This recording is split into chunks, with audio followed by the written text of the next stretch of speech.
मकर संक्रांतीच्या दिवशी महिलांनो आणि जवळपास सगळ्यांनीच हे नियम अवश्य पाळायचे आहे। काही गोष्टी, काही नियम मकर संक्रांतीच्या दिवशी जर तुम्ही पाळल्या तर संक्रांतीचं संपूर्ण फळ, त्या दिवसाचं संपूर्ण शुभ फळ तुम्हाला 100% मिळेल।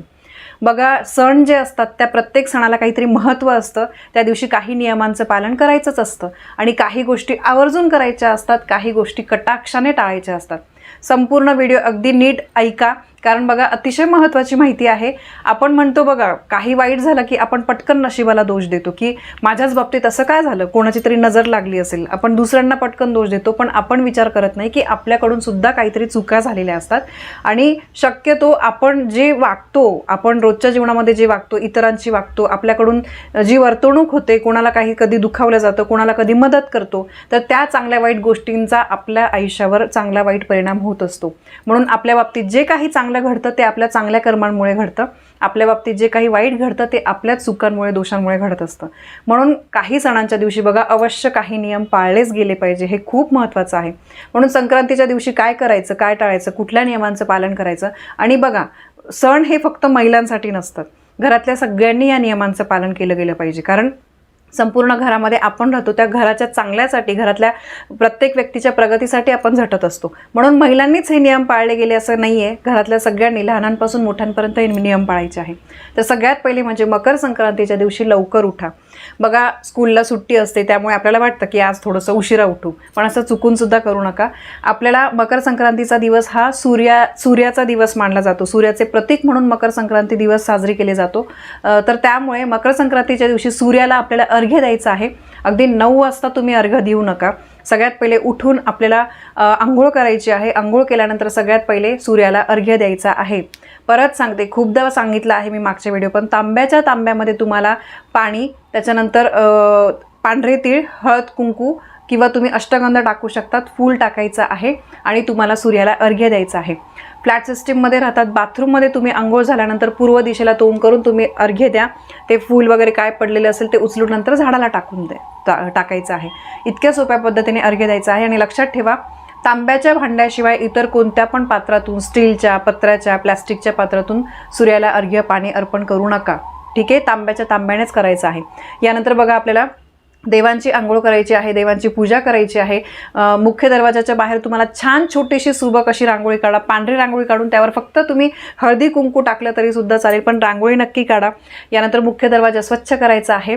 मुख्य दरवाजा जितका छान, आपण बघा दिवाळीला कसं छान तोरण बिरण लावतो तसं आपल्याला करायचं आहे। वर्षाचा पहिला सण आहे, संपूर्ण वर्ष छान जाण्यासाठी अशा सुरुवातीला काही शुभ गोष्टी केल्या ना 100% आपल्याला त्याचा चांगला फायदा होत असतो। यानंतर मकर संक्रांतीचा दिवस दानासाठी अत्यंत महत्त्वाचा मानला जातो। गरजू व्यक्तींना दान करा, दान सत्पात्री करा। ज्याला गरज आहे त्याला दान करणं म्हणजे ते सत्पात्री दान असतं। उगाचच कोणाला तरी काहीतरी दान द्यायचं म्हणून बळजबरी द्यायचं आणि तो माणूस पुढे जाऊन ती गोष्ट फेकून देतो, याला काही अर्थ नाही आहे। गरजू व्यक्तींना दान करा, धान्य दान करा, कपडे दान करा। यामुळे बघा, सूर्यदेवांची वर्षभर आपल्यावर कृपा राहते। आणि मकर संक्रांतीच्या दिवशी तुम्हाला आंघोळ करूनच दान करायचं आहे। या दिवशी दान कुठल्या गोष्टी करायच्या आहे तर त्या बघा, मी तुम्हाला सांगितलं आहे, पांढरे तीळ, त्यानंतर कपडे तुम्ही दान करू शकतात, गूळ तुम्ही दान करू शकतात, इतर काहीही वस्तू तुम्ही दान करू शकतात, रक्तदान सुद्धा तुम्ही करू शकता। या दिवशी दान केल्यामुळे अशुभ प्रभाव जे आहे, अशुभ गोष्टी आपल्या आयुष्यातल्या दूर होतात, गरिबी दूर होते। यानंतर मकर संक्रांतीच्या दिवशी कुठल्या गोष्टी दान करायच्या नाही ते पण मी तुम्हाला सांगते, कारण दान पण विशिष्ट गोष्टीच केल्या गेल्या पाहिजे आणि त्या दानाचं पुण्य मिळवण्यासाठी उगाचच काहीही दान करू नका। कुठल्या गोष्टी नाही करायच्या ते मी शेवटी सांगते तुम्हाला। यानंतर मकर संक्रांतीच्या दिवशी आपल्याला बघा, हा दिवस माता लक्ष्मीचा, जगदंबेचा मानला जातो। तर त्यामुळे या दिवशी श्रीसूक्ताचं पठण करा। घरामध्ये तुम्ही मंत्र स्तोत्र लावा, यूट्यूबवर लावा, चालेल, जेवढी जास्त तुमच्याकडून सेवा होईल तेवढे करा। सूर्यदेवांची पूजा करायची आहे, जप करायचा आहे, आदित्य हृदय स्तोत्र तुम्हाला ऐकायचं आहे। या सोप्या गोष्टींना तुम्ही यूट्यूबला लावा, कानावर पडतील, त्याचा सुद्धा चांगला परिणाम होतो। गाईला हिरवा चारा खाऊ घाला, जवळपास कुठे गोठा असेल तिथे जाऊन तुम्ही गाईला हिरवा चारा खाऊ घालायचा आहे। यानंतर मकर संक्रांतीच्या दिवशी तुम्हाला छोटी मोठी नवीन गुंतवणूक, नवीन व्यवसाय, नवीन नोकरी तुम्हाला सुरू करायची असेल तर अगदी बिंदासपणे तुम्ही करू शकता। नशीब आपलं सूर्यासारखं चमकतं, तर त्यामुळे या दिवसाला खूप महत्त्व आहे। आपलं सौभाग्य वाढतं, म्हणून काही विशिष्ट गोष्टी या दिवशी करायच्या आहे। मकर संक्रांतीच्या दिवशी झाडूची खरेदी करायची आहे। झाडू माता लक्ष्मी स्वरूप असते, तर त्यामुळे माता लक्ष्मीचा वास आपल्या घरामध्ये राहतो। यानंतर मकर संक्रांतीच्या दिवशी सुगडांची पूजा करायची आहे। सुगड पूजा मांडणी कशी करायची याचं बघा अगदी 2-4 दिवसापूर्वी मी व्हिडिओ शेअर केलेला आहे. तुम्ही यूट्यूब गुरुपरिवार या चॅनलवर जाऊन तिथे चेक केलं तर तुम्हाला सुगड पूजन मांडणी अगदी सोप्या पद्धतीने कशी करायची ही संपूर्ण माहिती आहे. सुगडांची पूजा झालीच पाहिजे. ठीक आहे, सवाष्ण महिलेचा हा सण असतो तर त्यामुळे तुम्हाला ही सुगड पूजा करायचीच आहे. यासोबतच मकर संक्रांती बघा, या दिवशी प्रत्येक वर्षीच्या मकर संक्रांतीला काहीतरी वैशिष्ट्य असतं. म्हणून यावर्षी मकर संक्रांत ही पिवळ्या रंगावर आल्यामुळे पिवळा रंग घालणं अशुभ मानलं जातं. वस्त्रांच्या बाबतीत शक्यतो हा नियम पाळायचा आहे आपल्याला. बाकी मग ताई पिवळी हळद चालेल का? बघा, हळद ही नेहमी शुभ असते. हळदी कुंकू आपण वाहू शकतो. अतिशय बारीक सारीक गोष्टी नाही, पण कमीत कमी वस्त्र पिवळे तुम्हाला घालायचे नाही याची तुम्ही काळजी घ्या.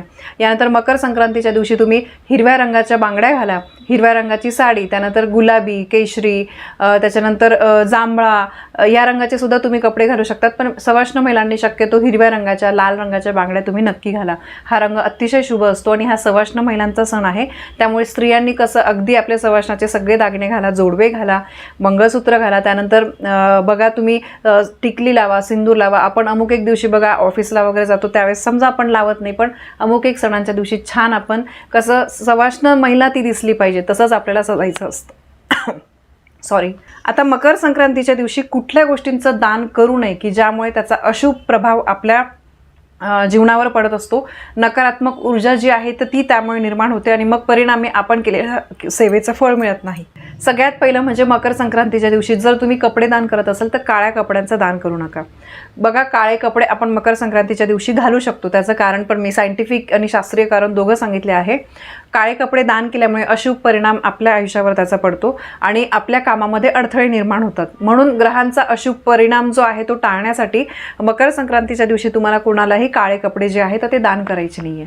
यानंतर तीक्ष्ण वस्तू ज्या आहेत त्या आपण दान नाही करायच्या. चाकू, सुरी, कात्री या शक्यतो आपण देतच नाही. पण कधी कधी काय आपण बघत नाही दिवस वगैरे कुठला आणि कोणाला तरी काहीतरी घरातलं पण आपण सामान काढून हे अडगळीचं सामान आहे म्हणून आपण देऊन टाकतो. ते सुद्धा एक प्रकारचं दानच झालं. काचेच्या वस्तू सुद्धा मकर संक्रांतीच्या दिवशी दान करू नये. त्याचे अशुभ परिणाम आपल्या जीवनावर होता. कसं आहे, नात्यांमध्ये कलह, घरामध्ये कलह होतात, नवरा बायकोच्या नात्यामध्ये किंवा इतर आपले घरामध्ये भाऊ बहिणी, आई वडील यांच्यामध्ये आपले जे नातेसंबंध आहेत ते खराब होतात, कलह होतात, भांडणं होऊ शकतात. यामुळे अशा धारदार टोकदार ज्या वस्तू आहेत त्या मकर संक्रांतीच्या दिवशी तुम्हाला दान करायच्या नाहीये. यानंतर मकर संक्रांतीला तेलाचं दान करायचं नाहीये. तेल दान करणं अशुभ मानलं जातं. कारण बघा, तेल जर तुम्ही या दिवशी दान केलं तर व्यक्तीला आरोग्याच्या संबंधित समस्यांना सामोरं जावं लागतं. तर त्यामुळे या दिवशी तेल दान करणं अशुभ मानलं जातं. आणि अंघोळ केल्याशिवाय कुठलंही तुम्हाला दान करायचं नाहीये. अंघोळ केल्याशिवाय तुम्हाला अन्न खायचं नाही. मकर संक्रांतीच्या दिवशी तरी तुम्हाला हे नियम पाळायचे आहे. आणि संक्रांतीच्या दिवशी बघा पवित्र नद्यांमध्ये स्नान करणं शुभ मानलं जातं. पण आजकाल तुम्हाला मला कोणालाही नदीमध्ये जाऊन स्नान करणं आपण करणार नाही. तर मी नेहमी सांगते, घरामध्ये गंगाजलची एक बाटली ठेवायची आहे. सकाळी अंघोळीच्या पाण्यामध्ये तुम्हाला पांढरे तीळ, गंगाजलचे 2 थेंब आणि गोमूत्र असेल तर गोमूत्राचा 1 थेंब हे टाकून तुम्हाला अंघोळ करायची आहे. शुभ दिवस आहे त्यामुळे आपल्या शरीरातली नकारात्मकता धुवून टाकणं तितकंच महत्त्वाचं आहे. या गोष्टींमुळे ह्या गोष्टी पाण्यामध्ये टाकून स्नान केल्यामुळे आपल्यातली नकारात्मकता जी आहे, नजर बाधा काय लागलं असेल तर ते धुवून निघतं. म्हणून तुम्हाला ही एक गोष्ट आवर्जून करायची आहे. यानंतर मकर संक्रांतीच्या दिवशी तुमच्या दारामध्ये कोणीही आलं तर त्याला तुम्ही काहीतरी द्या. म्हणजे कोणी काही मागायला आलं त्याला अन्न द्या. काहीतरी 5 रुपये 10 रुपये असंच त्याचा अपमान करून त्याला हुसकावून लावू नका. ठीक आहे, तुमच्या यथाशक्तीने जे तुम्हाला शक्य असेल ते दान करायचं आहे. अर्थात कधी कधी मागणारे सुद्धा काहीही मागतात, पण तुम्ही अगदी चांगल्या शब्दात सांगा, नाही दादा, नाही काका, मावशी, माझ्याकडे एवढं आहे, मी एवढं देऊ शकते तुम्हाला, किंवा ही पोळी देऊ शकते, ही चपाती देऊ शकते, हे मी तुम्हाला अन्न देऊ शकते, याचा तुम्ही चांगल्या मनाने स्वीकार करा. असं चांगल्या पद्धतीने त्यांच्याशी वाईट साईड बोलून त्यांना हकलून लावू नका. यानंतर मकर संक्रांतीच्या दिवशी तुम्हाला झाडं सुद्धा तोडायचे नाहीये. कुठलेही फुलं वगैरे, तुळशीची पानं हे तुम्हाला तोडायचे नाहीये. झाडांची छाटणी वगैरे करायची नाही. आपण काय सुट्टी म्हणून काहीतरी काम काढतो असं बिलकुल करू नका.